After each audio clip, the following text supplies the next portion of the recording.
Ladies and gentlemen, welcome to the podcast arena. Coming to the ring at this time... Oh, you didn't know? Your ass better call somebody! First, representing This Week in Geek, and from parts unknown, he is Mike, the Birdman, Dodd. I am one hardcore D-O-double-D. I'm a nice man. I'm a nice man. His tag team partner, representing the Geekcast radio network, and hailing from the outer reaches of your mind, he is Mike, TFG1 Blanchard. I got 4 words for you. Check out my ass. With the sub of the day at Subway restaurants, you can get a different 6-inch sandwich for just $4.39 or footlong for just $7.89 every day. But it's not just a good deal, it's a good deed. Now through April 28th, for every 10 sub of the day purchases, Subway restaurants will donate 1 meal to a local food bank network, Feed Ontario. Our goal is 150,000 meals. So make it what you want and make something great happen for someone else. Limited time only at participating restaurants. Additional charge for extras plus applicable tax. No additional discounts or coupons may be applied. 1 meal is the monetary equivalent of 33 cents.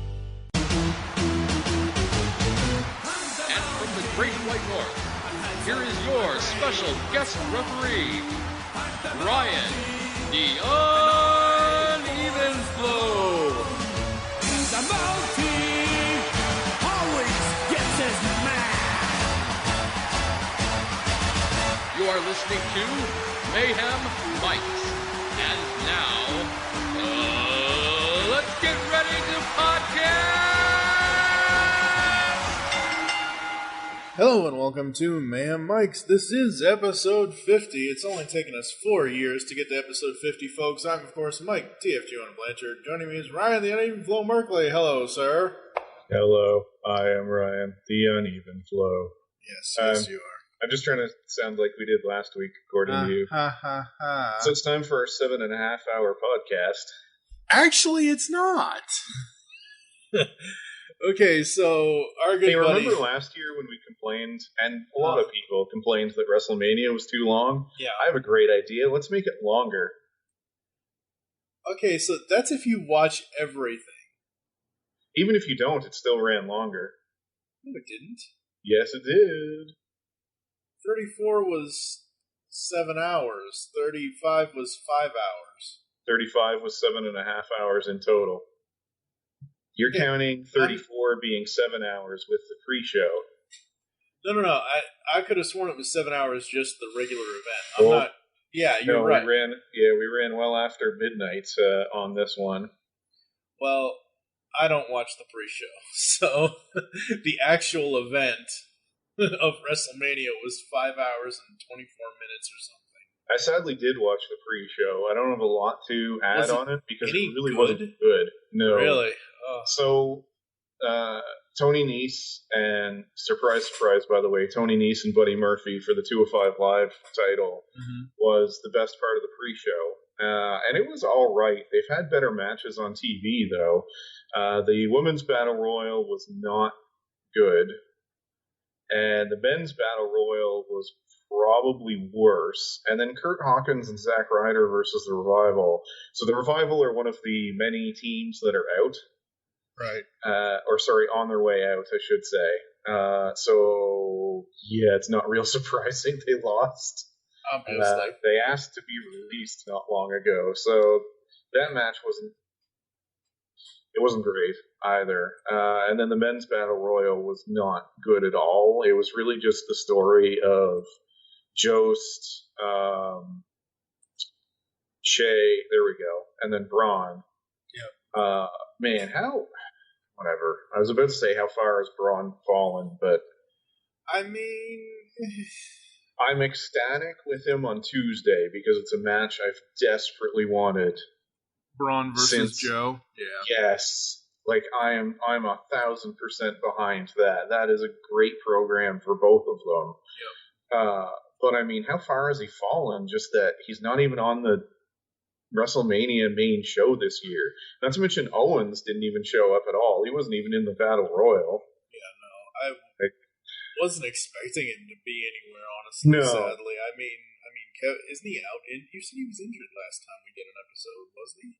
Yeah, but he's come back since then. He fought in the last pay-per-view. So remember, he took Kofi's spot at Fastlane for the match. But anyway, yeah. So whatever. Skip straight to it. Okay, so both you and Alex, and I'm sure Mike as well, Mike Dodd, folks, from This Week in Geek. Alex said he watched everything. Hall of Fame, NXT, pre-show, plus the 5-hour main event of WrestleMania itself. Yep.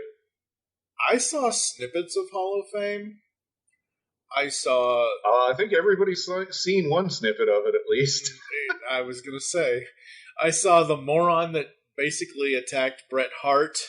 Yeah, I don't want to give a lot to this. I mean, there's nothing. No, I'm just saying, like, he doesn't deserve the publicity. Oh, no. I mean, if anything, Dash Wilder deserves the publicity. Oh, God, yes. You know, that's... Yeah, speaking of the revival, how much...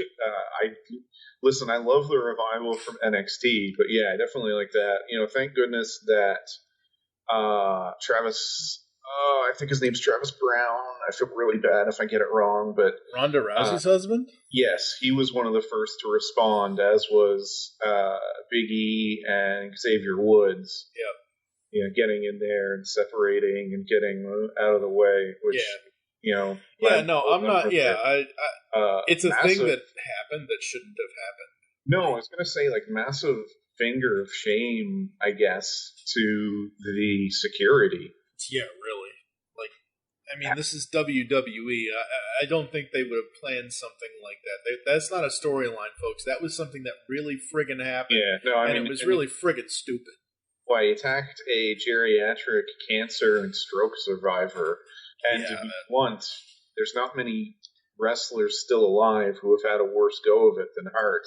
True, very true. It was kind of sickening. On the good side, the NXT stuff was great.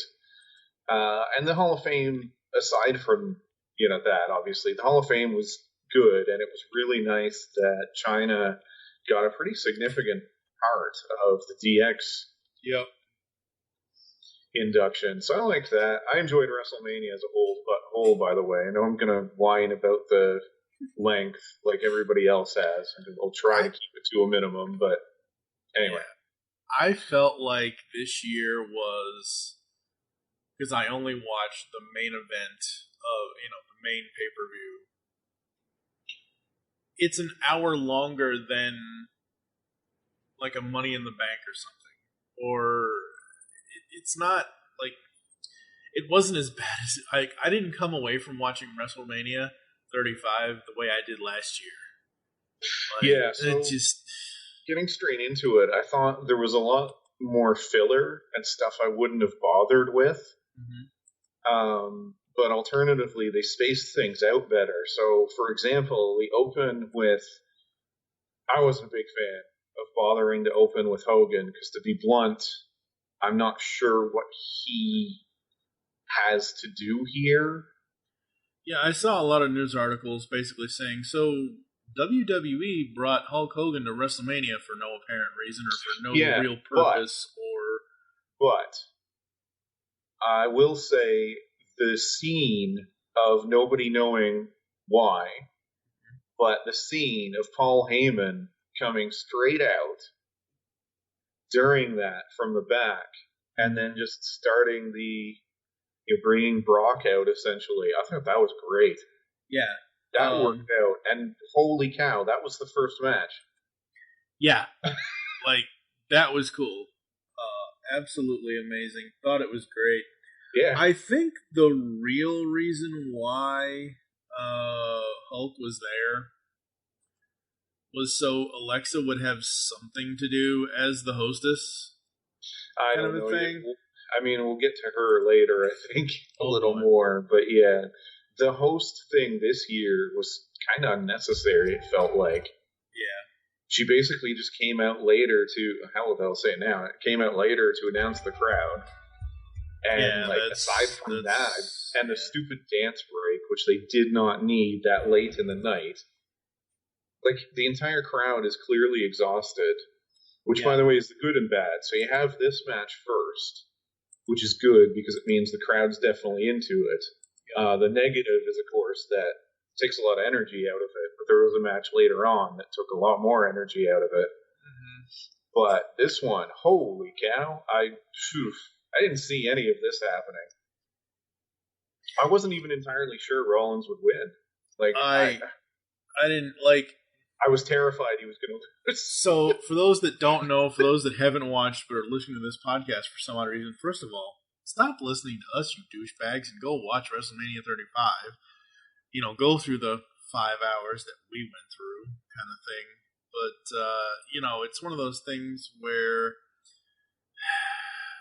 Brock and Seth come out. They don't even get the match started until, maybe 10, 15 minutes into the thing. Yeah, they Brock did the whole bit where, Lesnar just lays into Rollins. Lays into Rollins. Which I also liked. I thought that was well done, and it made sense, especially after Heyman, talking about how they're not going to sit around all night and wait, and that if he's not going to be, if he's not going to be on last, then he's going to be on first, just so he can leave and get out of here now. Yeah, go to Vegas and lose a bunch of money or whatever the hell they're doing out there. It's a reference to UFC, but anyway. Right, I understand. Well, I'm saying, it's, So, geez, they just... he just tosses Rollins around for the first chunk of it. Yeah, I mean, Seth is basically... Seth Rollins in this opening bit here is not Seth Rollins. He's just Seth the Ragdoll is what he is, because Brock just tosses him all over, everywhere. I mean, the only thing Brock didn't do was basically kick Seth Rollins all the way back into the stands where the Shield used to come out. That's the only thing Brock did not do. But Rollins knows that Brock's kryptonite is getting hit in the dingling. Okay, so remember, was it last year? Yeah, it had been last year, or it might have even been 2017. It was the point when Shinsuke first came on the scene. Ah, yes, the Shinsuke. Well, it was when he came out and turned heel, right? That he and AJ had their knocking each other in the nuts. I was thinking more of the Undertaker. Remember, the Undertaker used to loved to look over Brock's gonads. Right. That did not come out right.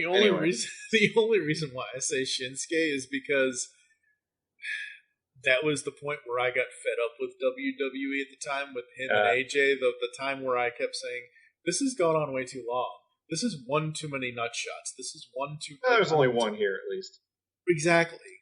There's one here, and there's one on Raw or whatever it was beforehand. But the point is, you knew, and I read an article somewhere that it was originally supposed to go the other way on Raw before Mania. Brock was supposed to beat the ever living crap out of Seth. I'm glad it didn't go that way.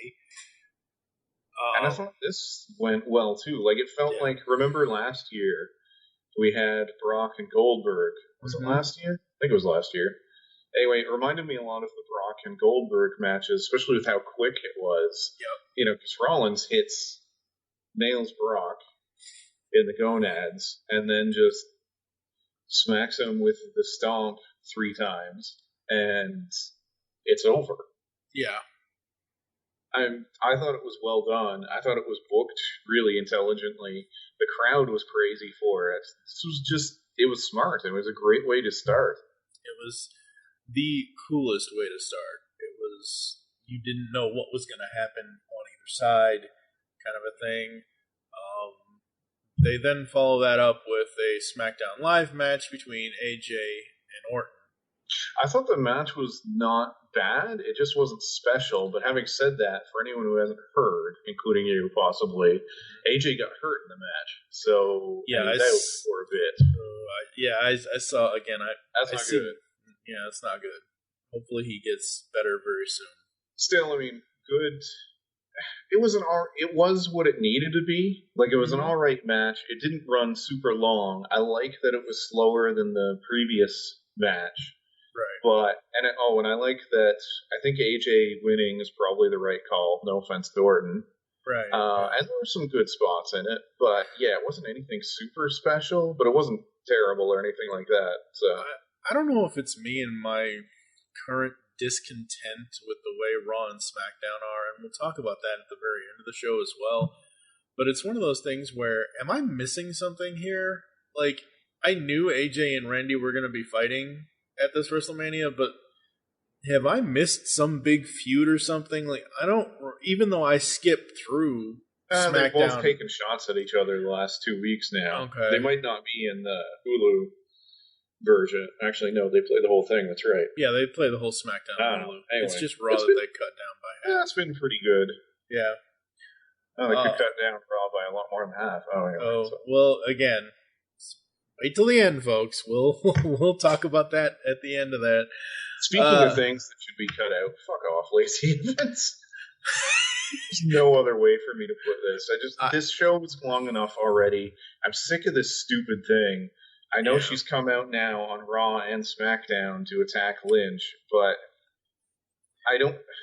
I don't like criticizing wrestlers. They all do a very difficult job that I can never do. But thus far, I'm not sure why WWE is so high on her. She's been sloppy, we'll say, in the ring. I don't even think I'm not a fan of this stupid, come out and twirl. The last time you would have seen her was in the Royal Rumble, where she was, right. That was not a good showing. It was not a good showing. She really killed about 3 people. So yeah, I remember that. Yeah, but lately, she just comes out, does her little Southern Belle twirl, sophisticated thing, and doesn't really do anything until the SmackDown After Mania, which we'll talk about later. Yeah.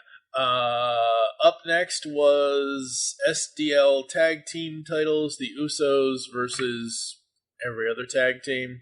Which was pretty good. It was a tag team 4-way, I think. Yeah, there were too many people, but to be fair, they did a good job of everyone getting involved and it not being a long match. Yeah. I thought this was one of the better matches on the show, and it was pretty quick. And I had no issues. Usos win. Usos is one of the most underrated tag teams of all time at this point, I think. Yeah, and they're one of the coolest, honestly, right now, currently. At least on SmackDown, if not the entire locker room. But it's one of those they're very things good at what they do. Where the storyline for this was because they did the noble thing, on the Raw Go Home show about, forfeiting SmackDown Go Home show. SmackDown, whatever. Same difference. Keep mixing them up. SmackDown's the good one, by the way. Also, it's an hour shorter, thankfully. Hold your breath on that one, because WWE's about to say, hold my beer. I like the Usos. I like that they won. I don't particularly like any of the other tag teams that were in this. No, I like Cesaro and Sheamus, thank you. Jeez, brain freeze. But the bar has been used really poorly. They're used freaking terribly on Raw the next night, too. Yep. Just, what a shit spot to put them in. I'm trying not to swear, but it's hard. It's an explicit podcast. Rusev and Shinsuke are just wasted in this. 2 guys that shouldn't be together, who are way too talented to be just in a tag team. And Ricochet and Black, I'm not really sure why they just kind of got paired up, and feels like they just don't know what to do with them, and so they decided, hey, let's make them yet another tag team. We don't have enough of those. Yeah. Whatever. And then the comedy aspect of WrestleMania begins, because it's Miz versus Shane. Well, we summed it up earlier, but I'll mention too, the Hall of Fame ceremony, summary. I'm fine with that, by the way. If I mentioned there's a lot of wasted time, that's not wasted time. They deserve to be out there, and they do every year that they every year they do the Hall of Fame. When they do the recognition on the actual pay-per-view after the ceremony, obviously, kind of thing, they deserve to be out there and to take their bows. And the way they did the DX thing was really cool at the very end. And I'm in agreement with you, by the way. As much as I like The Miz, I didn't like this. It was Oh my god! So, when you say comedy, I really hope you're referring to the really silly bit with Mrs. Dad. Yes. Which, so first of all, Mrs. Dad is able to walk into the ring, which I guess, as we saw from the Hall of Fame show, that, I guess you can just walk into a WWE ring and attack somebody. Anyway, he gets in, he gets beat up by Shane, and then there's this hilarious thing where A, nobody ever came in, B, Miz sits there for about 20 minutes waiting for somebody to come check in his dad. Then Miz finally has to come get the ringside trainer, which, to be fair, I mean, they gave Miz's dad roughly the same medical treatment they gave CM Punk, so I guess that's accurate too. But this, I feel bad because they took some risks and that kind of thing, and I like Miz quite a bit. I think he's a very underrated performer, but this match was too long. I was not all that interested. The final spot was, I'm tired of Shane just always having to jump off of something. I realized this was a lot safer than most, which was good. Yeah, this wasn't like him jumping off Hell in a Cell against Undertaker. It's much better, but I didn't care about any of this. If they want to do a storyline about, legacy to legacy, father to father, and that's kind of what they're doing here, making Shane the heel, making Shane the younger version of Vince kind of thing. Obviously, he is a younger version of Vince because that's his dad and whatever. But I'm saying, if they're going to turn Shane to the point of being so much of a heel that he grabs Mrs. Potato Face Dad, is what he actually said. Oh my God. Fair, I think it was Elias that started that, which was hilarious. But it just, the viciousness that has come off of Shane for this feud and for this match is wow. The one thing that I don't like about what Shane is doing, it's not, it is him, but I believe it wastes time for him and for us that he consistently has the ring announcer repeat. Sorry, I thought you were just going to say, which, by the way, they did that bit again on SmackDown, and it was annoying then, too. Yeah. But my other issue is, just being blunt, this would have been better if it was Miz versus Kevin Owens. Why couldn't we have seen a wrestler or something? Really. There's already, and I'm not saying Shane's not talented, because he is, but we already have some kind of part-time stuff going on, and there's already, Mustafa Ali is another great example. He got relegated to that stupid pre-show Battle Royal where he wasn't even a major part of it or anything else. And then didn't he get injured? Yeah, well, he banged his head against the announce table. Seems like he was okay, but we'll see. But yeah, just, whatever. Fatal 4-way for the women's tag titles. Yeah. I don't know where they're going with this. No, and I don't care. It looks like they're going to keep going with it, and I can't be bothered, and it sucks, because I like The Miz, and I think he's very good at pretty much anything he does. This is just not a particularly interesting program, and definitely wasn't interesting enough to be a long WrestleMania match. Yeah, I was talking about the Iconics. Oh, sorry. I don't know what they're doing. I understand, women's tag titles, that's great. The women should have had tag titles 5 years ago. That's awesome. Absolutely. But I'm sorry, Billie Kay and Peyton Royce? Really? Yeah, they might be the least seasoned out of everybody that was in the ring. And I'm sorry, wasn't their whole shtick that obviously they are Australian, or at least I assume they are. If they're not, they're putting on really good fake accents to be, but I assume that they are Australian, both of them. What the hell's up with Peyton dyeing her hair bleach brown blondes? I thought the whole point was that they kind of look alike. They don't really look alike, but at least they have the same damn hair color. I don't know, that was I was surprised to see this change. Yeah, that was weird. I'll say this, though. The end of this, and this is why this match and the outcome doesn't bother me as much, was very genuine. the Iconics just bawling. I thought that made it.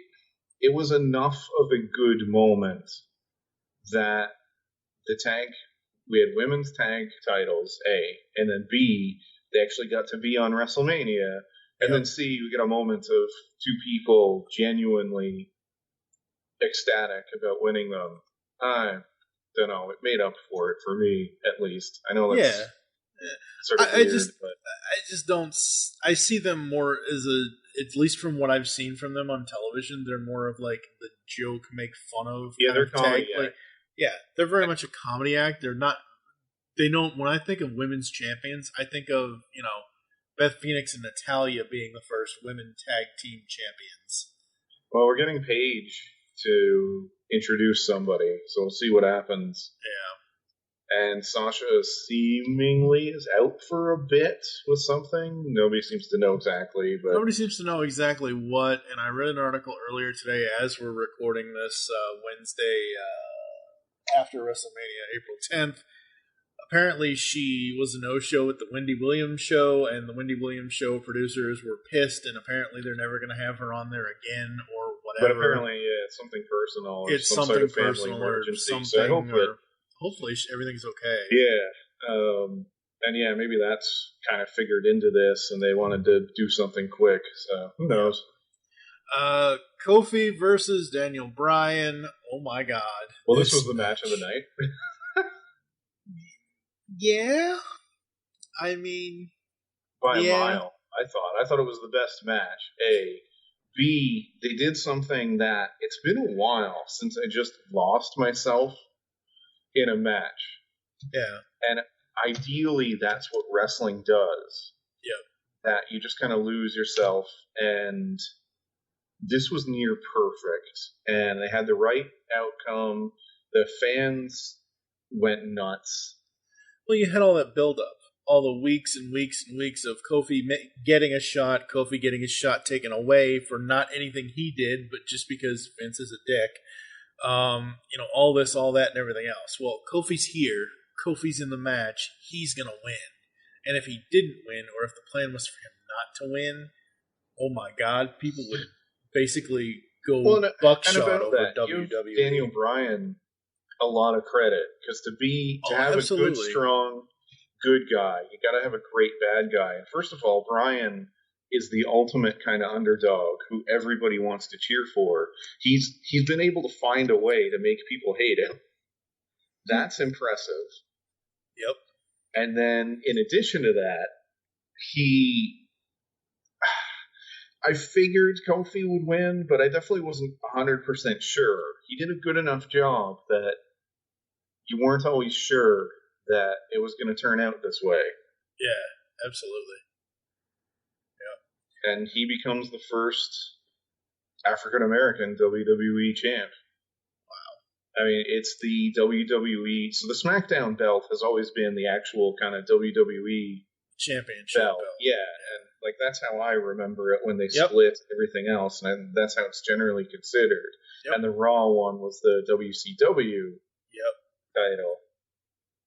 So yeah, it was a big moment, and Kofi, the fan reaction was amazing, and some of the old WWE or WWF in this case superstars can go to hell, because we had a few of them complain about this, and most notably one, not even going to use his name, doesn't deserve to be named, but we had one in particular complain that he didn't think Kofi looked like WWE champ and thought Kofi was too small, which by the way is hilarious because he's fighting a guy who's even smaller, but this guy didn't have a problem with Bryan. By the way, what's one of the differences between Daniel and Kofi? I wonder what his problem could be. I hope this wasn't Stone Cold. No. I wouldn't think it would be. But. No, Stone Cold. So the amount of people happy about this too proves what kind of guy Kofi is on on the outside. You get CM Punk talking really happily about it. Edge, Christian, Stone Cold, like everybody's ecstatic for Kofi, and a lot of them say that they should have done this forever ago. So, good for him. And then the moment at the end where Xavier just loses it. And that was great. He is, tearing up. Kofi's crying. Xavier's just completely bawling. And they bring in Kofi's kids. Like, it was awesome. Great. I love it when they do stuff like that. Yeah, and it felt 100% genuine. Mm-hmm. If this hadn't been on this show, if Daniel had won, no offense to Daniel Bryan, who is fantastic, I get the impression we probably would feel way different about WrestleMania. Yeah, like, it would not. Like be the this same. this was the part of the night I remember best. Yeah, and probably always will, because it was great. It was good storytelling in the ring. Mm-hmm. The celebration after was great. This was just fantastic. Like, I cannot think of a negative thing about any of it. It was told beautifully. Yeah, it really was. If you can get annoyed about it, and if you can, feel great at the end of a match or the outcome or something like that, and you just feel happy, they've done their job. Yeah, exactly. And, I liked Kofi before the whole New Day thing. I liked him as a singles guy. I liked what he did, off and on that I would see him. I liked Big E as a singles guy. In the beginning of the New Day, it was Xavier Woods that just rubbed me the wrong way. Now I'm okay. I'm okay with it. I get it. It's cool. It's whatever, and I'm very happy for them. Obviously very happy for Kofi. Who knows? Maybe Xavier and Big E can get the SmackDown tag belts off of whoever it's now in the hands of two very iconic people, but we'll talk about that later. The Iconics? We're talking about No. Maybe I should have said it's in the hands of two very twisted people. No, Bray isn't back yet. Oh, hey! Next up, we had Samoa Joe versus Rey Mysterio the Pinata. So every time Joe is in a match that no one is not even near his weight class or even close, I'm like, Joe's just gonna ragdoll you. Which they never seem to do. I was actually happy about this, and no offense to Rey Mysterio, it was absolutely amazing, and the fact that he's still as good as he is into his 40s is astounding. By the way, before this match, we had more crappy filler. Which was? Well, there was the recap of the Andre the Giant Battle Royal, which I didn't care about. Next, they had Alexa, and they had Kevin Nash and Scott Hall as the doctors looking at the SNL stars, which I don't care. Go away. Super Shredder looking at the SNL stars. Yeah, no one cares. The show's too long. Why was that there? Exactly. So yeah, Joe annihilates Ray, and they should have depicted Joe as a badass forever ago. Yep.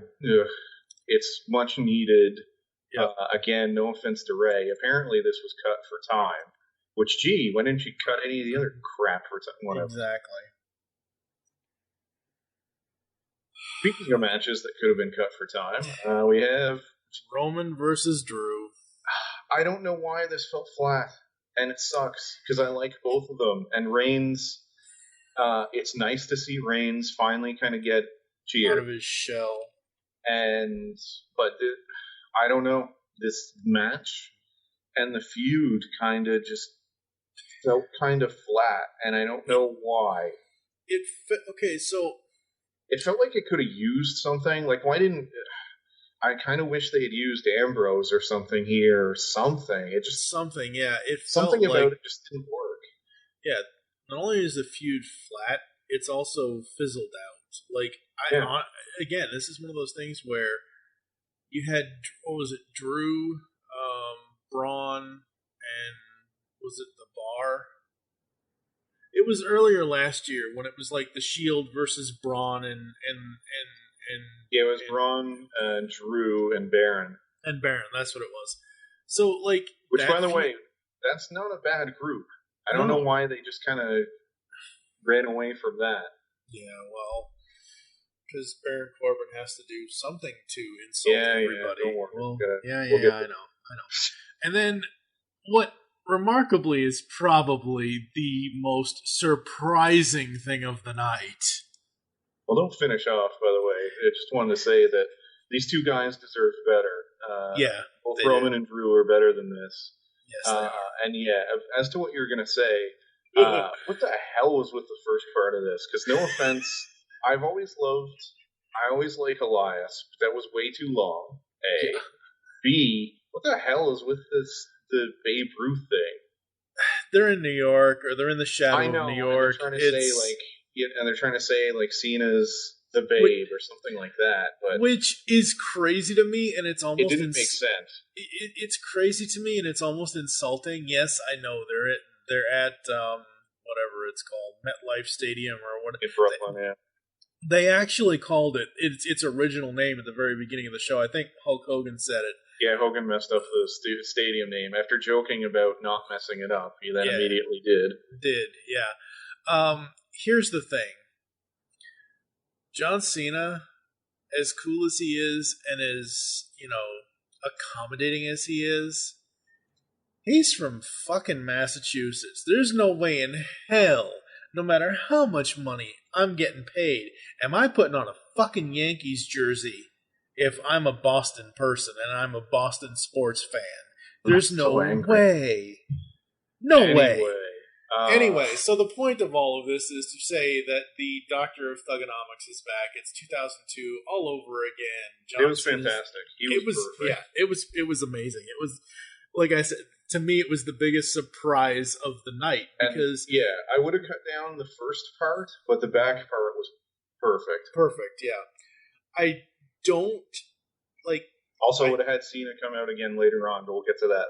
Yeah, I don't think that him not being currently super active, if at all. He's not really. He's doing his movies. He's doing whatever else he wants to do. But how can you not have WrestleMania without something with John Cena? The one year he sat in the audience until he got his match with The Undertaker or whatever it was, yada, yada, yada. This year, he full-on just goes back X number of years ago to his debut and his original kind of character that he, perfected that at that time and just brings it all back. Oh, man, if only I could remember who that character originally debuted with. The Undertaker. No. Wrong guy. Oh, well, yeah, that's true. That's true, yeah. Yeah, if only I could remember who one of his first opponents was, and if only that person was having a big high-profile match. Gee. Yeah, really. Like, this was... I love the Thugonomics part of it, and you're right, he should have come back later in the night so he could basically just kick Baron Corbin's head into that fucking Trinitron, the big grid, whatever, the big screen at the top of the stage, kind of a thing. But the Elias thing, that was hilarious. I thought that was great. For a WrestleMania that had no Undertaker, I have to say this now, what they did the next night on Raw was amazing. Yeah, it was solid. I was surprised. I wasn't expecting to see him. But hey, let's get back to stuff that runs too long. Batista versus Triple H. So, first of all, listen, I'm happy Batista got a send-off. It was the right thing to do. Yep. And I'm happy he got to end his career in wrestling the way he wanted to. Yep. What I'm not happy about is Triple H. I adore Mad Max, and I adore it as a franchise, and Fury Road's one of my all-time favorite films. I could have done without the really long-ass entrance. Like, Triple H can cut these out anytime he wants. Yeah. He's not an active wrestler anymore. Maybe give the long, awesome entrances to somebody who wrestles every week. Yeah. And honestly, it made this match, which was they did a good job of covering up the fact that both guys are older and not full-time wrestlers. Right. But it still ran too long. I think the only reason why he got the big is because he's the boss. His son-in-law, yeah, that's pretty much that. He's the COO. He's the this. In all honesty, I mean that's the real reason why. Because he gets these long ones every single WrestleMania, and I don't mean to disrespect him. He's one of the best of all time. Yeah, and he should be able to do what he wants within reason, but he's got to understand that some people are going to kind of bitch and moan like I am. Like, let's see, who else is on this card? Like, I mean, Brock versus Seth deserved a more cinematic entrance than what they got. Or if you want some long entrances for somebody, how about one of the greatest pure wrestlers of all time retiring? Instead of just getting a really quick "you suck" match and quick entrance. Yeah. Whatever. Triple H wins. Everybody knew that was going to happen. Yeah, Triple H wins via Ric Flair bringing him a sledgehammer. A third sledgehammer, second sledgehammer. Yeah, it is what it is. The match was great for these two guys. The match wasn't bad, by the way. I would have shortened it, but it wasn't terrible. I mean, as long as they could have each, which they did, hit their, major moves, like the Batista Bomb or the Pedigree or whatever, it was fine and it worked and all this and all that. And then we get to the most disappointing part of the night. I feel like this just deflated the crowd. And they should have done something more special. I understand storyline. I understand it's the right thing to do to have Angle put over the young guy. But it felt flat. And I liked Angle's post-match bit. I thought that made me feel a little better about it, but it was just deflating. And it makes me feel even worse what happened on Raw. I hated that. I don't understand. So stupid. No, and Sullivan, and then the next night he just beats up a tag team for no reason. SmackDown, which was also why. I feel like they don't know how to debut these guys. I know they did the same thing with Braun forever, where he just kind of goes out and beats up people. But there was no reason for him to do any of this. No. It wasn't even within matches or anything like that. And honestly, it doesn't make him look good. It makes the other people look bad. Exactly. And I argue the same out of this match. I don't feel like it made Corbin look like a star. It makes me like him even less than I already did. And having said that, if they're able to use that to get people to boo him, it works out and was the right thing to do. But we're a ways off. It felt flat. So we got the penultimate match for the Intercontinental title for Bobby Lashley versus Finn. Alright, so I liked this. I thought it was perfect for what it needed to be.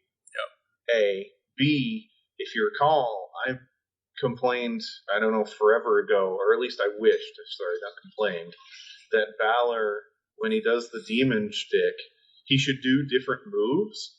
Mm-hmm. He did different moves. Yep. I was so happy. Yeah. That's exactly how it should be. He should do like one or two moves that the Finn Balor portion of him doesn't do. And a powerbomb, by the way, is perfect. Yeah. I was fine with it. And this match was short. Yep. And I thought it was perfect for what it was and for its placement. Mm-hmm. If only some of the other ones were this short. Yeah, were this short, yep. And then the first time in WWF, WWE history. Whoa, you're leaving out the dance break, which was pointless, and Bliss coming out and telling us how many people are there. That's why I'm leaving it out. And making this even longer. So I looked at WrestleMania 34. The timestamp was 5 hours, 3 minutes for the main thing. This, I think, was 5 hours, 24 minutes or 14 minutes, so this is longer. Not by much, but it is.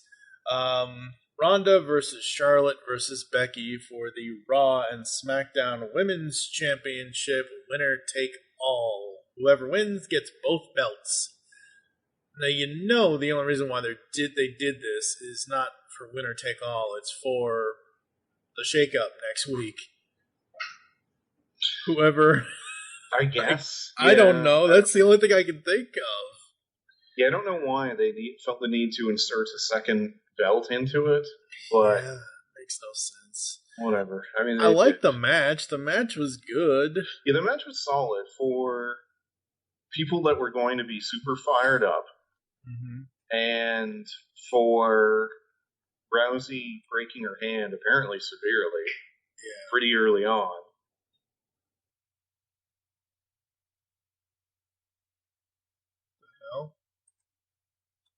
Hello? I love that. I was ecstatic. That was weird. You just broke up. I didn't hear a thing you said for the last, 10 seconds. Good. Oh, sorry. So... Can you hear me now? Is this a Verizon commercial? Yeah, all right. Yeah, exactly. The last thing I heard was about her breaking her hand, apparently.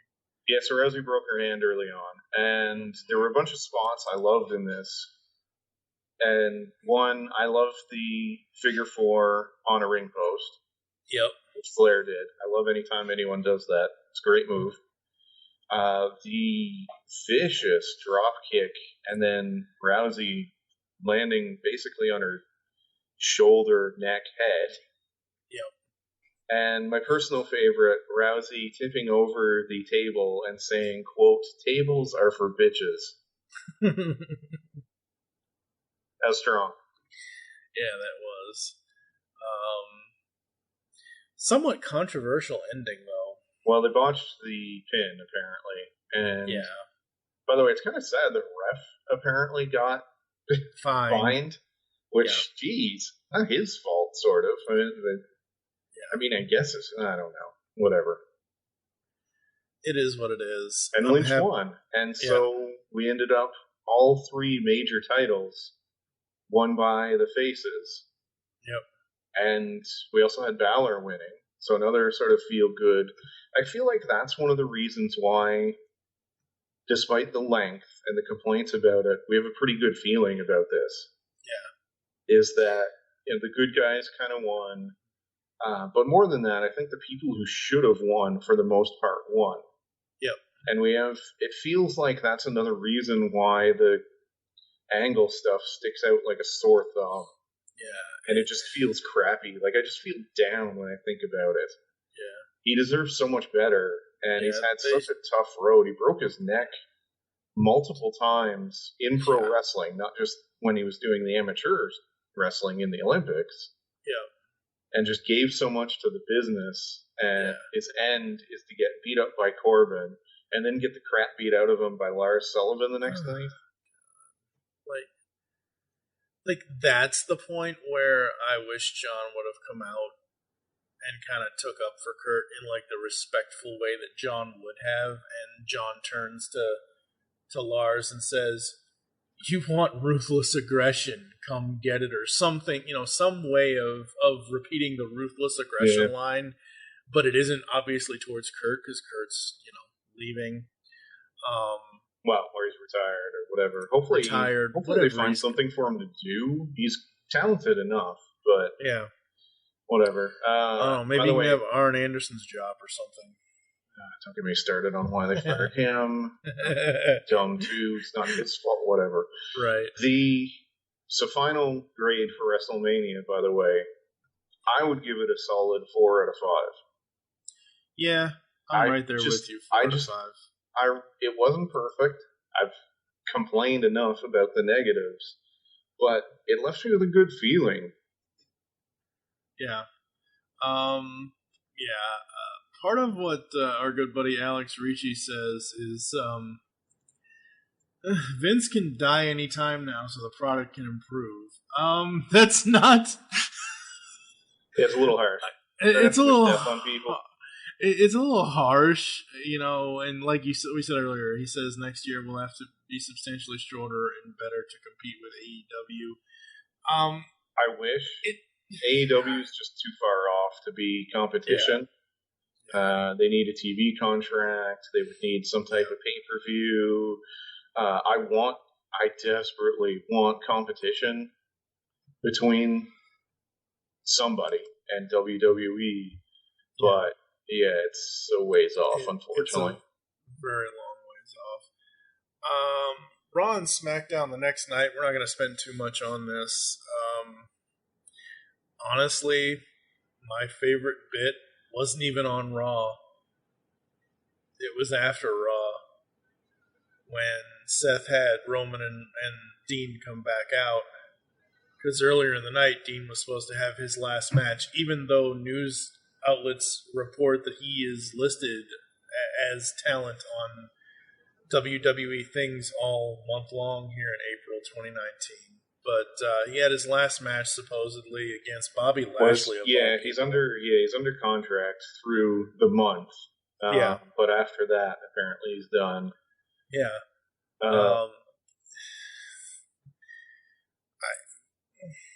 I'm not a Bobby Lashley fan anymore. I kind of liked Bobby in the beginning, but ever since they put that little germaphobe with him, oh God, that little pissant. Well, it feels like it ran its course. We talked about it last week.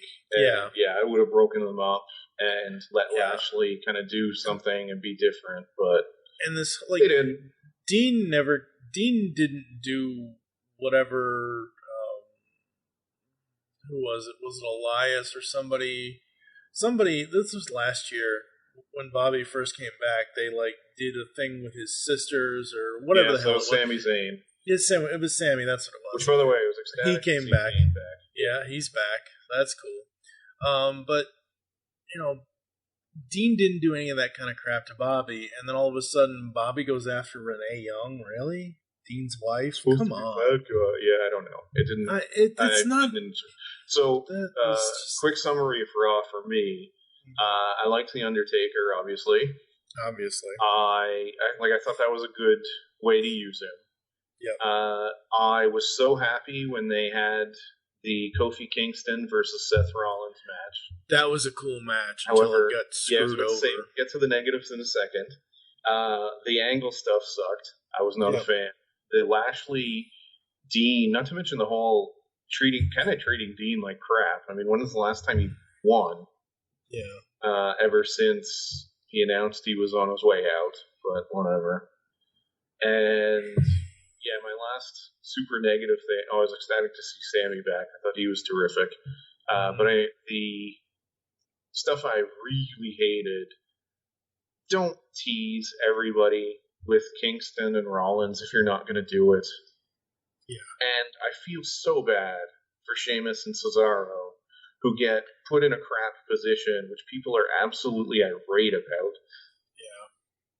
I mean, the fans chanted bullshit through the whole match. I mean, they were not happy, and I do not blame them. It was silly to tease everybody and then just not do it.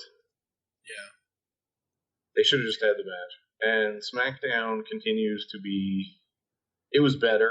We didn't get a lame interruption in the main event. Drew and Kofi worked pretty well together. It could be a good feud if they decide to do it. Yeah. As you mentioned, so I'll go through my SmackDown highlights. I don't have a lot of lowlights aside from Shane. We talked about that. Yeah. My highlights: the Hardy Boys. Yeah, I was surprised. I'm happy for them because I think they both deserve one last kind of run. Yeah. And I was really surprised because this whole thing with Matt came out earlier this year. He's retiring. And they fixed him up. I mean, I remember at one point he couldn't walk. Remember, he used to kind of limp to the ring, and I was so scared for the guy. Yeah. And now he's moving like a young man again. Yeah. Whatever he did, I need to do that now. Exactly, me too. And then my last sort of positive, more Sami Zayn. Yeah, stir Sammy. But yeah, I enjoyed SmackDown. But my biggest thing overall, Joe and Braun. That is absolutely something they should have tried forever ago. That was great. Joe just comes in, talks about how he destroyed Rey Mysterio. Yep. Says he wants to beat up anybody. And then Braun comes out, which is great. And then Joe doesn't move. Like, they actually let him not be a coward, and they actually fought. Yeah. That was an awesome match. Joe versus Braun. Like, it wasn't a match, but yeah, it's something they should do that for a while. Yeah. And they should let them trade wins, so nobody looks bad, but they're both, I don't know, they both looked great in this. It was... What we need for Joe... yeah, do more of that. What we need for Joe versus Braun is, like, you know... They should have had Joe as a badass forever ago. Well, yeah. What they need for that match or that feud or whatever they might do with the two of them together in a feud is that they each win something. They then have the rubber match where it's a count out or something happens. Yeah, Braun should probably win the rubber match because he's the younger guy. No offense to Joe, but I don't want him to just. My issue is that Joe's lost enough. I don't want him to just go out and lose another feud exactly. outright. Yeah, no. And I don't think it does anything to Braun if he just runs over the guy. Yeah. So no, it doesn't. We'll see. I mean, Joe's not a guy that Braun can run him over, but literally and figuratively. But Joe is not Rey Mysterio. Joe is not any He's not a small man. He's a large, scary man. And I realize Braun's much bigger than he is. But Joe is thick, and he's real strong, and he moves. Yeah. He moves like a guy half his size. Yeah, he moves not like what he looks like. He moves like you just said. He's like, there's a guy half his size kind of thing. My biggest takeaway from this entire WrestleMania week, and I know this is silly, but you know, and everybody that's listened to this show knows, I'm a huge mark for the Shield, and I'll put the video in the show notes so you guys can see. They did this after Raw went off the air. It was cool. Just had, Seth have bring Roman out, had him bring Dean out, and just, thank Dean and whatever. And then Dean probably cuts the best promo of his entire career.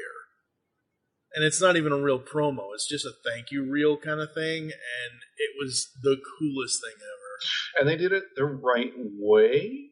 I feel like Dean's last moment probably should have been the Fastlane ending where the Shield got their triumphant send-off, beating him up 3 weeks in a row.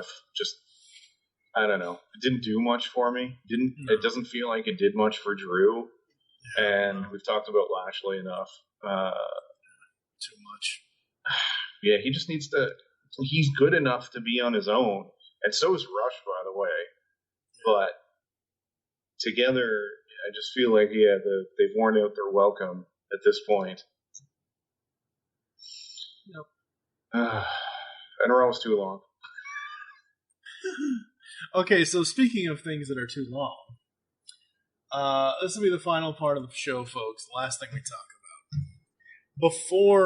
Right before WrestleMania happened, like the week before WrestleMania, like right after the Raw and SmackDown go-home shows, it was announced that when SmackDown eventually goes to Fox... just so you're clear, we talked about this on the show last week, right? Unless you took it out. No, right. We talked about it briefly, but again, I want to mention it again simply because we've watched WrestleMania at 5 hours and whatever minutes it is, or if you count everything, 7-8 hours, too long. They're going to eventually make SmackDown Live 3 hours, so you're going to have Raw and SmackDown at a total of 6 hours per week, not counting any of the Facebook Live things they do, not counting 205 Live, not counting Main Event, not counting anything else. Between Raw and SmackDown, you're going to have a WrestleMania-long television program thing. I might stop watching. We'll see. And just clearly the amount of money they get from sponsors offsets the drop in ratings they get at being too long. Yeah. I mean, I know Disney now owns Fox, and I know the Mouse and the Fox can throw a crap ton of money at WWE and whatever. I think it's fine where it is. Like, it doesn't need to, because my biggest thing is, if and when it goes to Fox, are they going to change the night? Because I kind of like having it Monday and Tuesday night. I hated that Monday, Thursday thing or the Monday, Friday thing. I just didn't care enough. I like the Monday, Tuesday. And hell, honestly, I was out of town Tuesday into Wednesday this week that we recorded this. And I didn't even watch Raw or SmackDown until about 2 hours before we recorded this podcast. And I basically, thumbed through all of it to make sure I got all the highlights and everything else. And whatever. I don't know. It's crazy. Next week, hopefully Mike the Birdman Dodd will be back, because next week is the WWE Draft, the WWE Superstar Shakeup, whatever you want to call it. So we'll see who ends up on Raw, SmackDown, 205 Live, or wherever else. Total Divas, Total Bellas, whatever. I don't know. Can you move to the other show if you've got the belt from the other show? Like can the Raw tag champs end up on SmackDown? Because they'll just be confusing. I mean, unless you're going to have a winner-take-all match for everything, and then, those people that win both belts, like Becky Lynch, go to one of the other things, and she loses the SmackDown belt to a SmackDown superstar, and she just goes back to Raw. I don't know how this winner-take-all stuff is confusing. Yeah, I don't know, or it was designed for the purpose of having her on both shows because they're worried about star power. Yeah. But that's their own problem. I mean, they're the ones that kind of buried Asuka. Oh, Ember Moon returned in the stupid Battle Royal instead of actually having a match. They've kind of ruined Bayley. This is a problem of their own creation. So yeah, they have tons of talented women. They have a ridiculously deep roster. They just never know what to do with any of them. Yep, it's crazy. It's absolutely crazy. So where can the people find you? That's my line, you jackass. I am at TFG and Mike on Twitter. You are at Nightbeat on Twitter. Follow at Geekcast Radio and at This Week in Geek on Twitter as well. Join us next time. As I said earlier, hopefully Mike will be back to talk about the Superstar Shakeup of 2019. Who knows who will end up on what show? We won't know until we find out. So that's coming up here on Mayhem Mics. After that, I'm not sure. I'm really getting burnt out on this. Kevin Owens on both shows. Well, that would mean he would have to have the WWE and that's fine. Universal Champion, but that would take it away from Kofi. Why do you want to do that? They can feud for it. All right, folks. Yeah, we'll catch you next time here on Mayhem Mics. I don't know what to do after that. You just made the list!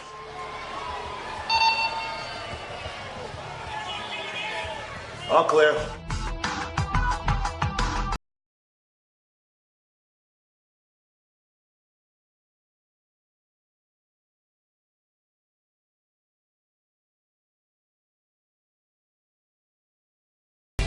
On the Simplistic Reviews podcast, we talk movies.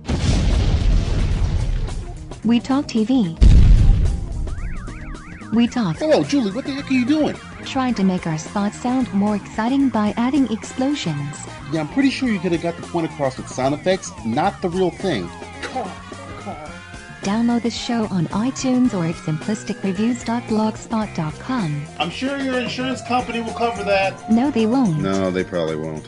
Without you, there isn't any us. Screw this building. The important thing is the people who fill it, and that's you. So we want to thank you once again.